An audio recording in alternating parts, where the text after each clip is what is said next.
বন্ধুরা রোববারে দুপুরবেলা একদম বসে পড়েছি। প্রথমেই ইলিশ মাছের তেল নিচ্ছি, কিন্তু সবার পাতে ইলিশ মাছের তেল দিয়ে দিলাম। তারপরে ইলিশ মাছ ভাজা, গোটা গোটা খোকা ইলিশ এনেছিল, একদম ধরা বারণ, তাও বাজারে পাওয়া গেছে। সঙ্গে তোমরা কাঁচা লঙ্কা নিয়েছিস? হ্যাঁ, কাঁচা লঙ্কা নিয়েছি। এই তো সবার পাতে একটা করে পড়ে গেল, আমার পাতেও পড়লো, সাথে তো কাঁচা লঙ্কা থাকতেই হবে। নাও কাঁচা লঙ্কা, মাকেও একটা দিলাম। না শুরু করো, বসে আছো কেন?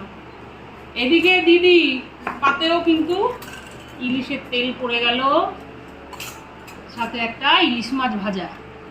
বন্ধুরা মেনুতে কিন্তু আরো অনেক কিছু আছে। এদিকে আছে পুঁইয়ের ডাঁটার চচ্চড়ি, শুধু পুঁইয়ের ডাঁটা, আলু আর কুমড়ো দিয়ে একটা চচ্চড়ি করেছি। তারপরে আছে কাতলা মাছের রগ রগে একদম ঝোল, অনুষ্ঠান বাড়ির মতো একদম।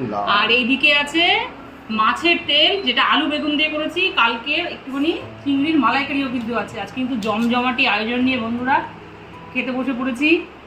এই যে মাছের ঝোলটা দেখো, এই যে রগ রগে একদম মাছের ঝোল।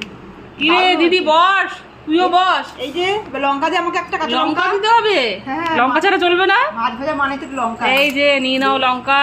আচ্ছা আচ্ছা, ভাত মাখো, খাও। দেখো এদিকে সবাই বসে পড়েছে, কর্তা মশাই শুরু করে দিয়েছে, খাচ্ছে গরম গরম ভাতে, গরম গরম ভাত। তার মধ্যে আবার এইদিকে মাও শুরু করেছে, এই যে ইলিশ মাছ ভাজা। আমিও শুরু করেছি। কিন্তু আজকে মাছের ঝোল দেখে কিন্তু সবাই ভয় পাচ্ছে, বলছে এরকম রং। আমি বলছি না না, একটু কাশ্মীরি লঙ্কার গুঁড়ো দিয়েছি এর জন্য, নাহলে ভয় পাওয়ার কিচ্ছু নেই।